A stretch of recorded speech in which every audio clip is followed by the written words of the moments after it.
Glória a Ti, Senhor. Te damos graças, Senhor, nessa noite, Pai. Engrandecemos o Teu nome. Senhor, te glorificamos pela Tua imensa misericórdia. Te adoramos, Senhor, porque Tu és Deus sobre as nossas vidas. Porque Tu estás no controle, Senhor, da situação. Porque Tu governas, Senhor. Tu és soberano, Tu és único, Senhor.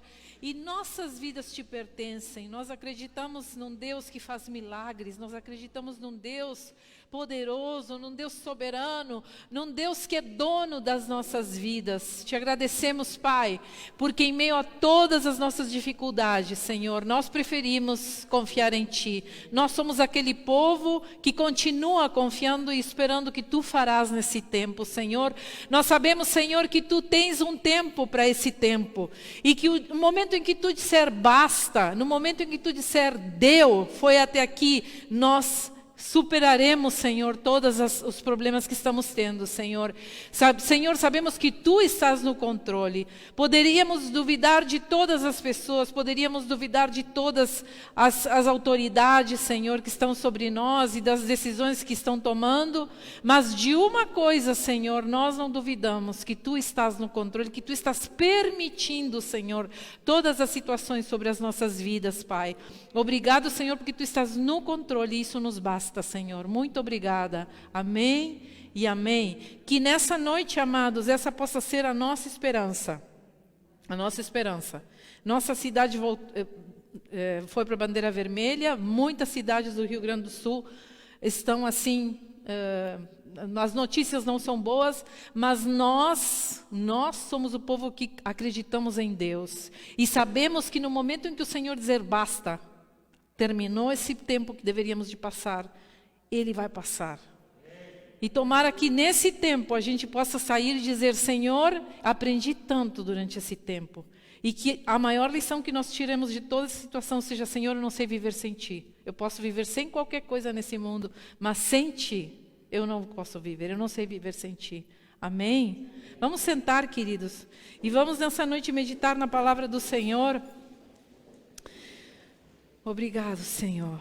Aleluia. Glória a Ti, Senhor. A palavra do Senhor nessa noite, nós temos sentido uma direção com o pastor de falar sobre famílias e sobre a importância da família nesse tempo, porque entendemos que dentro dos lares nós não podemos estar numa postura nesse tempo de quem está ali só para incomodar todo mundo. Né? De que ninguém mais nos aguenta ali dentro da nossa casa. Também não podemos estar numa postura de que eu quero sair da minha casa, não aguento mais estar aqui, não aguento mais essa gente. Nesse momento, o nosso lar se torna um arca, se torna um lugar onde nós estamos preservando a nossa vida, onde Deus está tratando, principalmente porque Deus está tratando muito as famílias. Então nós temos sentido essa direção de Deus e trazer uma palavra que vai ao encontro das nossas vidas em relação às nossas famílias.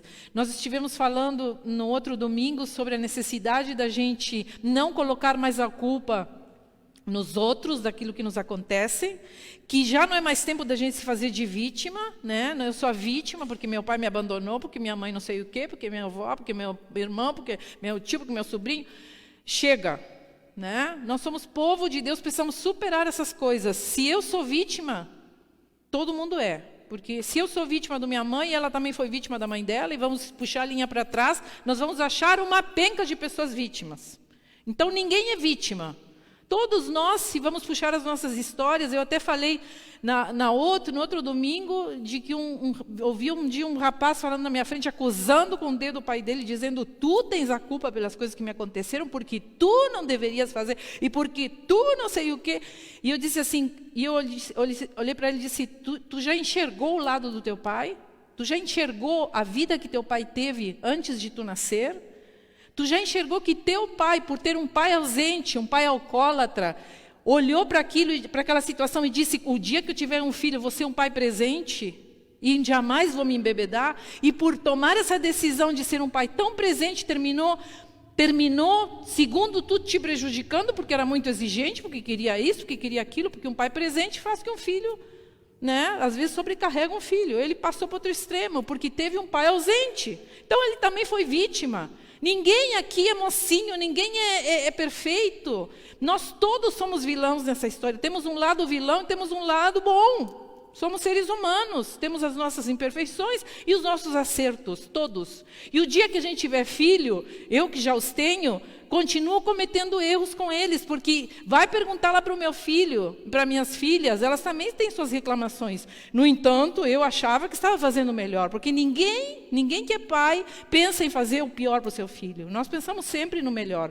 E não pensa tu, que não tens filho ainda, que o dia que tu tiver filho, tu diz assim, mas eu jamais vou fazer isso, vai haver reclamações igual. Posso te garantir que vai haver. Porque ser humano é assim.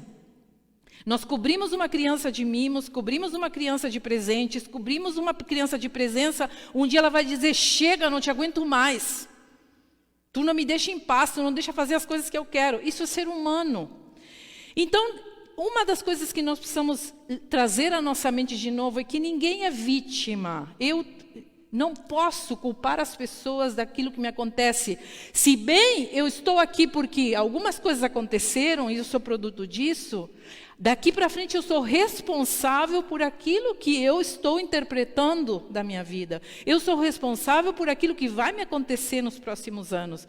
Então nós queremos nessa noite entender isso, continuar isso aí. Porque o pastor falou muito bem sobre os adolescentes, os filhos, no domingo passado. E nós sabemos, e quando eu falo, quando eu trago, quando eu vou, Deus me dá uma palavra, eu sempre tento abordar a partir da nossa mente, porque aqui é na nossa mente que a Bíblia nos fala de diversas maneiras, quando fala sobre sobre mudanças, a primeira abordagem que a Bíblia faz é mentalidade. Queremos mudar a nossa vida, precisa começar com a nossa mentalidade. O nosso jeito de pensar determina aquilo que nós somos.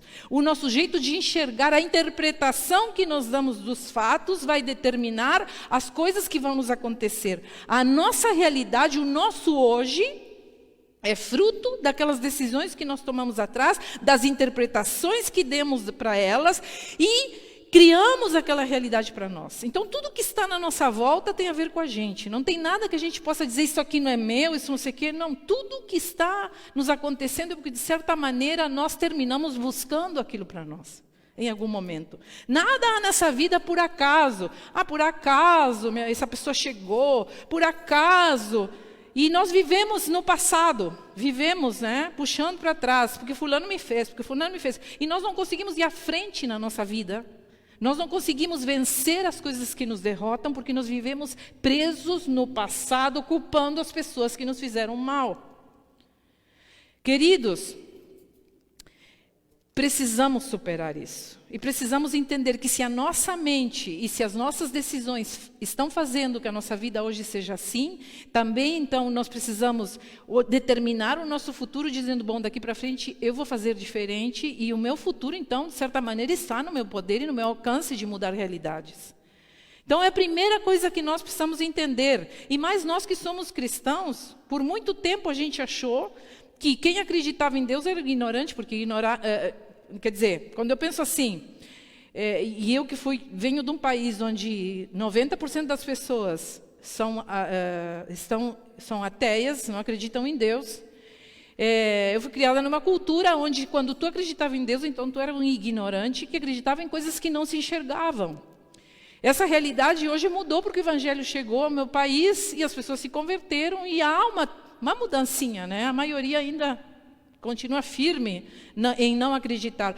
Hoje, quando nós olhamos a neurociência, ela diz claramente que uma pessoa que acredita no espiritual, que acredita num Deus, que desenvolve a sua espiritualidade, tem um QI a mais que as outras pessoas. Quer dizer, as coisas se inverteram. Nós podemos dizer que nós desenvolvemos uma inteligência quando nós acreditamos naquilo que nós não vemos. Quando nós acionamos o botão da fé, quando nós acionamos o gen de Deus e da fé. Então, queridos, olha o poder que Deus tem nos dado para mudar a nossa realidade. Olha o poder que nós temos na mão. Nós precisamos parar de nos enxergar como pequenos, como pessoas que não têm poder, que não têm poder de tomar decisões, onde as circunstâncias te colocam em lugares X. Não, chega. Eu me coloco em lugar X. Porque no momento em que eu disse, eu não quero mais isso para mim, corto isso, deu. Deu. Isso não vai me atormentar mais, eu tenho poder para fazer isso. Agora, se eu deixo, se eu permito as situações, então, de quem é a culpa? Né? Então, nós precisamos entender isso logo, porque se tem uma coisa que nos atrapalha e paralisa a nossa vida, é a gente viver na vitimação. E eu quero dar um exemplo de uma família, que eu vou fazer história curta, não vou ler versículos hoje, porque o tempo não precisamos só de 1 hora de culto, né? Nós estamos falando muito sobre a árvore familiar. Temos um curso no início desse ano, a pandemia chegou e nos cortou tudo, mas a gente conseguiu ir fazendo as coisas online.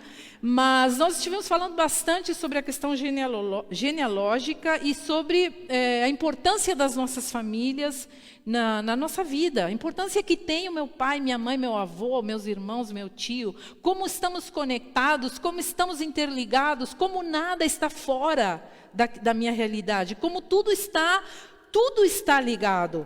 Então, eu queria falar um pouquinho sobre a vida de José. A vida de José, aquele que foi levado escravo ao Egito, que se tornou mão direita de Faraó, ela começou com um homem chamado Abraão. Abraão, o patriarca da fé, ele conhece então Sara, sua esposa, casa com ela, e então Deus dá uma promessa a ele de que a sua descendência, estamos falando no momento em que o homem, para ser um homem realizado na vida, ele tinha que ter muitos descendentes, muitos filhos. Muitos filhos eram sinal de muita bênção nas suas vidas. Então, Deus não dá filhos a Abraão, porque a sua esposa Sara era estéril. Ele se casa com uma mulher que não podia gerar filhos. Isso era uma maldição sobre uma família. Então, Sara tem uma brilhante ideia. Ela tinha uma escrava que se chamava Agar. Então, quantos conhecem essa história? Ah, que bom. Então, vou poder encurtar bastante. Depois de 3 cultos, a gente vai fazer toda a história, né? Então, Sara dá a Agar ao seu marido e diz, olha, o que hoje nós chamaríamos de inseminação artificial, ou de adoção, ou de fertilização in vitro, enfim, todas essas tecnologias que nós temos hoje, na antiguidade não tinha nada disso, então o que dava para fazer era pegar a sua escrava e dar para o seu esposo, vamos fazer o caminho mais curto, pega a escrava, deita com ela, faz um filho nela, e nós vamos assim ter a nossa descendência. Então dessa união nasce Ismael. Sara adota Ismael como filho, até que então vem a promessa de Deus sobre Sara, e diz assim, eu vou te fazer mãe, tu vais gerar um filho. E Sara diz que começa a rir, porque ela tinha mais de 90 anos. Né? Sua menstruação tinha terminado, ela não tinha mais óvulos. Então ela não tinha possibilidade de gerar um filho, mas Deus age de tal maneira que diz que Sara rejuvenesce. Deus reverte o processo do envelhecimento, então Sara fica grávida. E então nasce desse milagre, nasce então Isaac. Isaac, então, é o filho desse casal maravilhoso. Sara, então, Agar e Ismael começam a ser escanteados. Já não pertencem mais àquela família. Começam a ser os excluídos. Vamos agora excluir essas duas incômodos que nós criamos para nós, porque agora nós já não precisamos deles. Foi isso que aconteceu. Então, Isaac é o preferido. Ismael termina sendo aquele pobrezinho filho da escrava que é deixado de lado. Começa então uma história, 2 coisas que eu quero destacar: esterilidade e rejeição. São 2 coisas que marcam esta família. Então, Isaac conhece Rebeca. E se vocês sabem da história, qual era o problema de Rebeca? Não podia ter filhos. Não podia ter filhos. E Isaac casa com uma mulher também estéril, que não era da sua parentela, que não era do seu, não tinha nada a ver com Sara. Mas a história se repete. E Deus então faz um milagre de novo e nascem os gêmeos, Esaú e Jacó. Esaú nasce primeiro, depois nasce Jacó, agarrado do pé de Esaú. E como vocês sabem, a Bíblia tinha uma promessa sobre o primogênito. A bênção da família era primeiro para o primogênito. Então, Esaú era o primogênito. O que acontece nessa família? Isaac prefere Esaú e Rebeca Jacó. Você divide a família. Os dois pais preferem um dos filhos. Então, Rebeca bola um plano para Jacó, o seu preferido, ser abençoado pelo pai. E no momento em que seu pai já estava meio cego, diz assim, vai lá e deita ali, fica quietinho e recebe a bênção no lugar de Esaú. Esaú, quando sabe disso, fica louco e quer matar Jacó. Então, Jacó tem que sair, foge da família, se esconde por não sei aonde, até que vai parar lá na casa de Labão, seu tio. Lá ele se apaixona por uma mulher, pela sua prima, chamada Raquel. Mas Labão, seu tio, muito esperto, diz assim para ele, olha, para tu casar com Raquel, tu primeiro vai ter que casar com Lia, que é a outra irmã dela. Olha a situação. Imagina você casando com um homem junto com a sua irmã. Tendo como marido o mesmo marido que a sua irmã. Imagina a situação familiar que se instala nesse clã. Então, Lia, estéril, tem muitos filhos. Então, depois Raquel, a esposa, depois de muitos anos de trabalho, Jacó finalmente tem aquela mulher que ele ama, mas tem que ficar com as duas, né? Não tinha como deixar outra, porque não era costume da época. O homem ficava com as mulheres ali. Cuidando com ela e tendo elas como esposa. Então, Lia, que era muito estéril, tem muitos filhos. Ali diz Jacó, mas eu coloquei mal, os irmãos de José, que nasce depois. Adivinha o que acontece com Raquel? Raquel era estéril. De novo, a história se repete. Então, daí, Deus faz um milagre em Raquel. E então Raquel tem finalmente José, aquele que foi para o Egito. Imagina que os irmãos de José odiavam José porque Jacó amava aquele filho. Era o preferido, era o mimado, era aquele que recebia todas as regalias. Esse era José. E os irmãos começaram a odiar aquele irmão. Então eles planejaram uma morte mentirosa para ele e mandaram ele como escravo para o Egito. Então, se nós vamos olhar para essa história, nós vamos ver várias mulheres estéreis, histórias que se repetem, várias pessoas sendo excluídas da família, vários excluídos, várias traições, mentiras, várias coisas ruins acontecendo. E quando chega em José, ele vai para o Egito, se torna a mão direita do faraó, e então Deus começa a abençoar José, a abençoar. Aí quando ele se encontra com seus irmãos, acho lindo essa parte. Quando ele se encontra com seus irmãos, ele em vez de xingar, ele primeiro luta, mas depois quando ele abraça, ele diz, meus irmãos, que saudade, sei que... Ele diz assim para eles sentem a culpa. Dizem, meu Deus, e agora nós estamos na mão dele. Ele é o número 1 depois de Faraó, nessa terra. Então José diz assim, calma, porque não foram vocês que me mandaram para cá. E aí nós vemos Deus mudando a mentalidade de José. José já não se sentia mais vítima. A transformação do pensamento. Não havia em José o espírito da vitimação. José diz assim para eles, não se preocupem, não foram vocês que me mandaram para cá. Deus me trouxe até aqui porque Ele precisava salvar nossa família. Olha que jeito maravilhoso de ver uma situação horrível, onde ele foi vendido como escravo por seus irmãos. Não, a culpa não é de vocês, queridos. Não, vocês foram bênção porque me mandaram para cá. Agora eu estou aqui, rico, poderoso, e nós todos vamos sobreviver. Isto é a mentalidade de quem não se vê como vítima. Ele tinha todas para se tornar uma vítima, para culpar, para se vingar, para dizer um monte de coisa, para mandar a família de volta para a terra, para morrerem de fome. Mas José reverte essa maldição.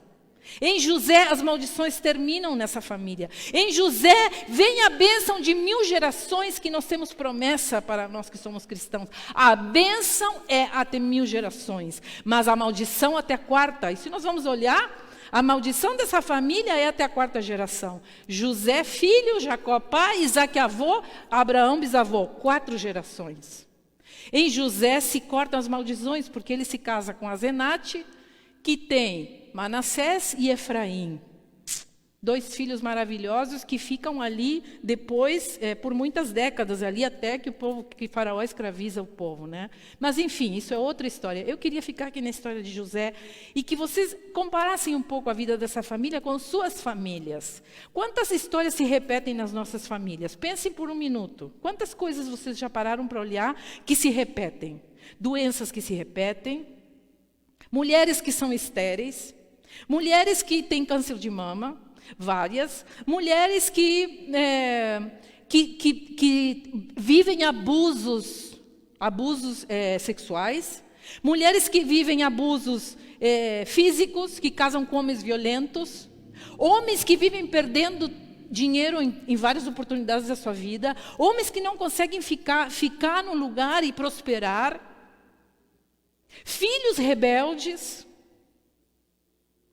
Quantas coisas se repetem nas nossas famílias? Eu teria uma lista comprida. Na minha família tem muita coisa que se repetiu. Uma delas, por exemplo, é que todas as mulheres sempre casaram grávidas, em situações complicadas. São coisas que nós precisamos parar para pensar. Por que as coisas se repetem? Por que, se nós estamos em Cristo, as coisas continuam se repetindo? Porque, pela lógica, depois que estamos em Cristo, as coisas mudam. E por que não mudam conosco? Por que nós não permitimos as mudanças em nós? O que acontece conosco que nós não conseguimos deixar Deus agir na nossa vida e que as situações familiares terminem na nossa casa? Por que temos tantos problemas dentro das nossas famílias? Por que esse problema, quando nós achamos que está solucionado, ele volta de novo e vem com mais força que antigamente? Quando nós achamos que deixamos uma coisa para trás, ela brota de novo. Queridos, toda ovelha negra... Eu não gosto de dizer ovelha negra, porque às vezes é vinculado com racismo, gente, não tem nada a ver. Mas vocês sabem que de muitas ovelhas brancas nasce uma ovelha negra, às vezes fora do padrão. Né? A ovelha é branca. Lá, de vez em quando, nasce uma preta, toda pretinha.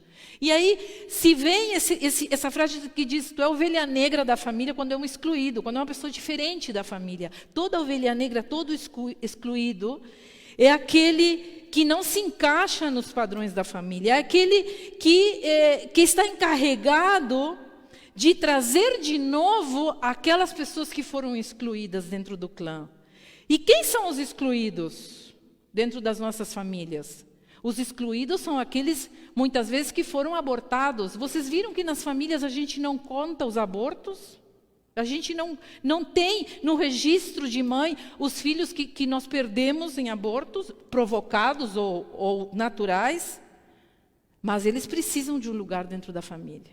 Os abortados precisam de um lugar na nossa família. Os filhos bastardos fora do casamento precisam ser incluídos nas nossas famílias. Mesmo que doa, eles precisam ser reconhecidos. Os assassinos da nossa família precisam ser incluídos. As pessoas que são diferentes, e aí estou falando também dos homossexuais. Nós falamos tanto, às vezes, nós falamos tanto do amor de Cristo, mas quando dizemos, tem que tratar, porque Deus ama a todos, mas quando tem um homossexual, uma lésbica na nossa família, nós não aceitamos, nós não queremos. Porque achamos que aquilo não convém, não condiz com o padrão familiar. Aquilo é uma mancha na nossa família tão perfeitinha. Como? Como meu filho vai ser homossexual? Como? O que eu fiz, Senhor, para merecer? Eu já vi pais falando assim, o que eu fiz para merecer isto? Falando do seu filho. E nós damos cátedra de amor de Deus. Nós gostamos de encher a nossa boca para dizer que Deus ama a todos, mas um filho que é homossexual nós não queremos amar, nós não queremos aceitar, nós achamos que nós somos tão bons que não merecemos um filho homossexual. E, gente, eu estou falando aqui, e vocês vão concordar comigo, eu estou falando do que eu já ouvi como pastora. Vocês não têm ideia do que eu já tinha que ouvir em todos esses anos, de pais. Coisas horríveis, coisas que doíam a mim que não era filha. Mas, queridos, nós precisamos incluir essas pessoas, gostemos ou não. Mas pastora, meu marido teve um filho lá 20 anos atrás, e quando eu casei com ele, eu nem sabia disso aí, querida amada de Deus. São os filhos do homem que tu escolheu para morar com ele. E ele precisa incluir esses filhos na sua linhagem. Esses filhos precisam ser incluídos, porque quando nós excluímos dentro do clã, esse clã, essa família vai ter consequências lá na frente. A primeira lei que eu quero abordar nessa noite, de ter sucesso na nossa família e que ter a bênção de Deus e cortar as maldições, é que todos precisam ser acolhidos. Todos. Os que não concordamos, os que pensam diferente da gente, aqueles que não gostamos, aqueles que a gente acha que falam bobagem, que não se encaixam, que nós não suportamos, aquele que foi preso, aquele que foi pego com drogas, coloque todo mundo aqui.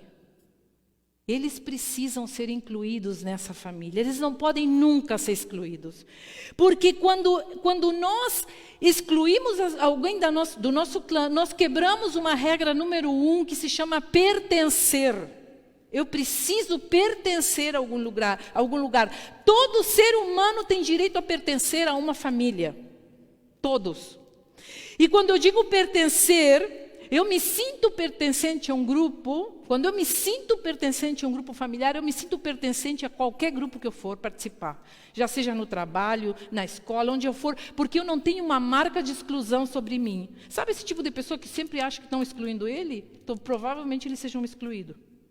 Então, nós precisamos pensar que não é fácil acolher, e eu não estou falando de uma coisa fácil, que não é fácil acolher comportamentos que geram problemas na nossa família, comportamentos que não aprovamos, mas o acolher, acredite no que eu estou dizendo, quando nós acolhemos, o acolher é mais curador do que o excluir. O acolher é mais curador do que o excluir. O excluir é pior. Então, mas pastora, para um pouquinho. Está falando de que nós precisamos acolher o homossexual? Está me falando que eu preciso acolher o filho bastardo do meu marido?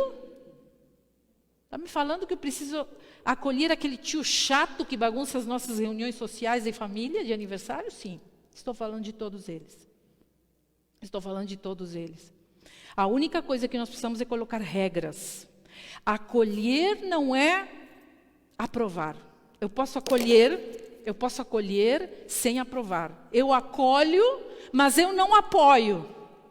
Acolher é uma coisa, apoiar é outra. Eu posso dizer que eu te amo para um parente que é homossexual, para um irmão que é homossexual, para um filho que é homossexual. Posso dizer eu te amo, tu fazes parte dessa família, tu é dessa família, nós te amamos, nós queremos te incluir, tu estás aqui e nós queremos te abraçar, mas eu não aprovo o que tu faz. São duas coisas bem diferentes. E que nós precisamos deixar bem claros para ele, olha, não era o que eu queria para ti, eu não posso abençoar isso, nem posso concordar, mas eu te amo. Mas eu quero estar perto de ti, eu quero que tu venhas, faça parte da minha família, tu sentes, comas comigo, que tu venhas às reuniões com teu namorado. A pastora está pedindo demais. Sim, querido, sim, porque o namorado também não conhece a Jesus às vezes. Porque a namorada, que a pessoa... Deus me livre, eu já tenho ouvido muitos pais dizendo assim, Deus me livre. Daqui dessa porta não passa. Eu já disse, querem viver de lá para fora. Daqui não passa. Queridos, nós não precisamos abrir o quarto e dizer, passem, fiquem à vontade. Não é isso que estou falando. Estou falando de convivência. Quando nós fechamos a porta da nossa casa para alguém, nós estamos excluindo. É simples assim. Mas como pastora, amante, o que vão dizer? Que importa o que as outras pessoas falem? O que você prefere? Curar uma vida? Ou o que as pessoas falem? As outras pessoas que falam estão se importando com a tua vida? Estão ali para chorar junto contigo? Estão vivendo o teu drama? Não, não estão vivendo. Acolha. Essa é a sua tarefa como cristão. Acolher. Acolher. Amar em tempos difíceis. Mas deixa claro, tu tens a liberdade de dizer, eu não concordo. Eu não aprovo. Mas tu tem que me aceitar, tu tem que me aprovar, tu tem que bater palma. Não posso. Porque a Bíblia não me apoia, porque não tem como. Não é o que Deus quer para o ser humano, mas eu te amo assim como Deus te ama. Eu quero andar junto contigo. Ao tio chato que chega para bagunçar as nossas festas, deixar claro, olha, as regras são essas. Se tu encher a cara de bebida e começar a bagunçar a festa, tu vai ter que ir embora. São regras. São regras. Nós precisamos colocar regras ao viciado. A filha que assume os problemas da família, é bom a gente entender que nós não somos responsáveis pelos problemas da nossa família, porque às vezes uma exclusão se dá assim também. É uma filha que acha que vai solucionar todos os problemas da sua casa. A família que dá o lugar e respeita as diferenças gera seres humanos que convivem em grupos interagindo com facilidade. Então, isto é a regra do pertencimento. Eu preciso assumir as minhas responsabilidades. Quando permitimos que os filhos não participem também das regras da casa. Quando nós não colocamos regras e não colocamos regras dos filhos e eles não participam das regras, nós também estamos excluindo, porque quando o ser humano não aprende disciplina dentro da sua casa, ele vai ser um excluído social onde ele for. Onde ele for, ele vai levar aquela indisciplina com ele. Queridos, a segunda coisa é: os que nasceram antes têm autoridade sobre os que nasceram depois. Ou seja, tem uma ordem. Você nunca vê, por exemplo, na natureza, você vai olhar, há uma ordem, certo? Há uma ordem. Os patinhos nunca andam na frente da pata, a mãe, certo? Você já viu os patinhos andando tudo na frente e a mãe correndo? Não. Você vai num laguinho, coisa mais bonitinha, vai a patinha nadando e os patinhos tudo em filinha seguindo a mãe. Ela vai para cá, eles vão para cá. Se você vê um cachorro chegando no território onde tem outro cachorro, ele respeita, ele não se faz de louco. Ele chega de orelhinha abaixo, de rabinho entre as pernas, porque ele sabe que ali tem um dono. Há uma ordem de quem chegou antes na natureza. Por que em nós essa ordem não funciona? Por que nós deixamos os nossos filhos governarem as nossas casas? Por que nós deixamos que uma criança com 4 anos diga o que nós temos que fazer? Por que nós deixamos uma adolescente com 12, 13 anos se comandar? Por quê? Porque não estamos respeitando uma lei importantíssima, que é a lei de que os que nasceram antes têm autoridade sobre os que nasceram depois. Eu, na minha casa, tenho isso muito claro. Deixo muito claro isso. Olha o jeito que tu me fala. Quando às vezes eles entonam. Olha o jeito que estás me falando. Mas tu não sei o quê. Olha o jeito que tu estás me falando. Porque eu sou a tua mãe. E eu cheguei antes de ti. Se eu não estivesse aqui, tu não estavas aí. Então eu cheguei antes. Assim como eu respeito minha mãe. Aqui na igreja, Deus me colocou como autoridade sobre várias pessoas que são mais velhas que eu. É ou não é? Né, Luizinho? Tu é mais velho que eu, né? Bem mais velho, né? Não, estou brincando. O Luizinho anda aparelho ali comigo. Mas Deus colocou aqui na igreja gente que é um pouco mais velha que eu, muito mais velha. Me lembro da irmã Rosa, uma irmã com 80 anos, quando a gente chegou aqui na igreja. Ela chamava Pastorinha. Com um amor e um carinho imenso. Cada vez que eu tinha que tratar com essa irmã, eu ia com cuidado, porque há uma lei de que ela chegou antes de mim, não na igreja, mas na vida. Eu não vou chegar de sola numa pessoa que é mais velha que eu. E aí vai o respeito que nós precisamos que os nossos filhos entendam em relação aos seus avós, quando nós dizemos, esse velho não presta mais. Esse velho está batendo biela, esse velho fala bobagem, mas esse velho alguma vez foi um homem que levou essa família até aqui, que trouxe essa família até esse lugar. Então, nós precisamos entender que essa lei traz disciplina para a nossa família. Traz uma bênção chamada entendimento. E se você está vivendo, às vezes, uma situação crítica na família, pergunte-se quem está fora do lugar. Quem está fora do lugar na sua família? Porque situações críticas se dão principalmente de ansiedade. Eu diria que a ansiedade é um estado de desrespeito à ordem que Deus colocou. Quando nós estamos com ansiedade, nós estamos desrespeitando a ordem, não só da vida, como do tempo. Nós estamos ansiosos. Então, vamos colocar ordem. Vamos honrar quem chegou primeiro. E a outra coisa que eu quero terminar nessa noite falando é que dar e receber, isso é outra coisa. A terceira coisa, todos têm seu valor dentro de uma família, todos. Todos, todos. Eu não posso ser uma pessoa que está só para me sacrificar. Eu não posso ser aquela pessoa que só doa aos outros, que só estou servindo aos outros, enquanto os outros estão só aproveitando aquilo que podem tirar de mim e aquilo que eu posso servir eles. Numa família, todos servem a todos. Ninguém é servido. Ninguém é só servido, ninguém é só servido e ninguém só serve. Todos precisamos, e a lei do dar e receber. Eu te dou uma coisa aqui, mas amanhã tu me dá outra lá. Ah, mas é interesseiro. Não. Isso se chama equilíbrio.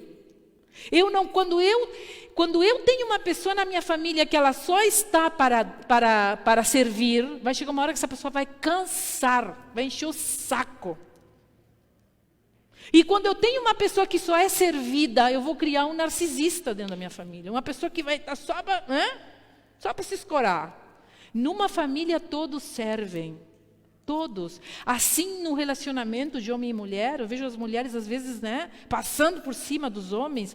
Queridos, vamos deixar uma coisa bem clara aqui. É horrível um homem que submete a mulher e que manda e comanda e é autoritário. Não é isso que Deus quer de uma família. Mas também Deus não criou mulher para dominar e para gritar e dizer vem para cá, vem para lá e vão para cá e comandar e dizer. Não é isso, não é essa a nossa postura. Nós aí estamos trocando tudo. Nós estamos invertendo a coisa. Então, nós precisamos do equilíbrio. Quando nós entramos nesse equilíbrio, que os dois somos iguais, que os dois precisamos de respeito, que todos precisam ser respeitados, que todos precisam ter as suas responsabilidades, que todos precisam colaborar de algum jeito dentro da família, dividindo as tarefas, Ou é só a mãe que limpa tudo, ou é só a mãe que arruma os roupeiros, ou é só a mãe que lava o chão, ou é só a mãe que cuida dos cachorros. Vamos dividir as tarefas. Vamos dividir as tarefas, porque quando nós dividimos as tarefas, eu posso trazer dinheiro para casa, eu trabalho o dia inteiro fora, trago dinheiro para minha família, mas então os que ficam, vamos fazer por onde? Porque se tu está ali, na tua casa, sai pai e mãe para trabalhar, trabalha o dia inteiro, chega a mãe em casa, tudo revirado, e a mãe ainda limpando, e o pai indo lá comprar coisa no super, porque as belezas não podem sair de casa. Amados, nós estamos tendo um desequilíbrio dentro do nosso lar. As tarefas precisam ser divididas para que todos colaborem. Isso é uma bênção nas famílias, uma bênção sem fim. O que não houve na família de José. Ali as coisas estavam tudo, a ordem foi invertida, os excluídos foram... Então, nessa noite eu te convido que nós façamos uma oração pelas nossas famílias. Vamos ficar de pé. Vamos pedir ao Senhor que Ele nos abençoe. E que Ele coloque em nós esse mudar. Talvez até aqui foi de um jeito. E talvez algumas coisas que estão acontecendo na tua família não tenham explicação. É um filho rebelde, é uma situação que não muda. Quem sabe nós vamos colocando essas coisas em ordem. Quem sabe nós vamos colocando as coisas em ordem em casa. Quem sabe nós começamos a incluir as pessoas que estão excluídas. Hein? Quem sabe? E as coisas não começam a mudar. Tente, eu lhe desafio nessa noite. Coloque isso em prática. Coloque isso em prática. Primeiro, inclua quem foi excluído. Procure quem foi abandonado. Mesmo, mas morreu há 20 anos, faça uma oração. Senhor, me perdoa porque eu excluí aquela pessoa. Eu não fui legal, eu excluí. Eu a incluo dentro da minha família. Eu reconheço que aquela pessoa faz parte desse clã. Eu reconheço que aquele filho que eu abortei, eu fiz isso no momento de ignorância, mas Senhor, eu peço que Tu me perdoes e que eu possa incluir esse bebê que não veio ao mundo, mas que foi gerado. Foi gerado. Porque, queridos, se nós continuamos nesse andar que nós viemos, nós vamos ter problemas, e problemas, e problemas, situações que não mudam. Coisas que não mudam dentro de nós, essa vitimação, esse jeito de ver a vida tudo negativo, essa ansiedade, essa depressão, essa tristeza que toma conta, essa bagunça familiar, porque nós não estamos deixando Deus agir como devem ser as coisas. José fez isso. José foi um homem muito sábio. Ele colocou as coisas em ordem. ele soube perdoar, ele soube entender, ele viu a situação de um outro prisma. Que o Senhor nos dê essa graça nessa noite. Amém? Senhor, nessa noite nós pedimos que Tu venha, Senhor, trazer o equilíbrio sobre as nossas famílias. E nesse momento comece a pensar em todas as pessoas da sua família que estão se tornando um problema nesse momento. Senhor, nós abençoamos essas pessoas. Abençoamos, Senhor, abençoamos as pessoas problemáticas. Senhor, abençoamos as pessoas que nós temos excluído. Abençoamos, Senhor, os estupradores. Senhor, nós liberamos perdão para as pessoas que abusaram de nós, não só fisicamente, mas emocionalmente, psicologicamente. Nós perdoamos. Porque sabemos que esse é o caminho para a gente se libertar e desprender essa pessoa do nosso coração. Libere perdão nessa noite. Diga, Senhor, eu não sei por onde começar, mas eu quero. Comece por querer perdoar. Comece por dizer, Senhor, eu abro a minha vida, Senhor, nessa noite, para que Tu trabalhes em mim. Você vai ver que quando a gente se abre ao perdão e à compreensão, a ansiedade começa a fugir. O pânico vai embora, a depressão sai, a falta de iniciativa na vida começa a desaparecer, a indecisão vai embora, porque as coisas começam a ficar claras. É uma questão espiritual, amados. Estou falando de coisas espirituais, em nome de Jesus. Senhor amado, nós oramos e abençoamos as famílias nessa noite. Abençoamos e declaramos que nessa noite nós nos comprometemos a ser bênção sobre as nossas famílias, a trazer o equilíbrio, a aportar, a amar, Senhor, a trazer aquilo que está faltando para nossas casas, Senhor, em nome de Jesus. Nós abençoamos e declaramos, pelo poder que é na Tua palavra, Espírito Santo, que Tu venhas transformar a nossa mente, que Tu venhas agir no mais profundo do nosso ser, em nome de Jesus. Amém. Glória ao Senhor. Amém. Amém. Glória, levante as mãos para o céu e diga, Senhor, obrigado. Muito obrigado, Senhor. Obrigado pelo que Tu fazes. Que o Senhor te abençoe nessa noite. Nós podemos sentar enquanto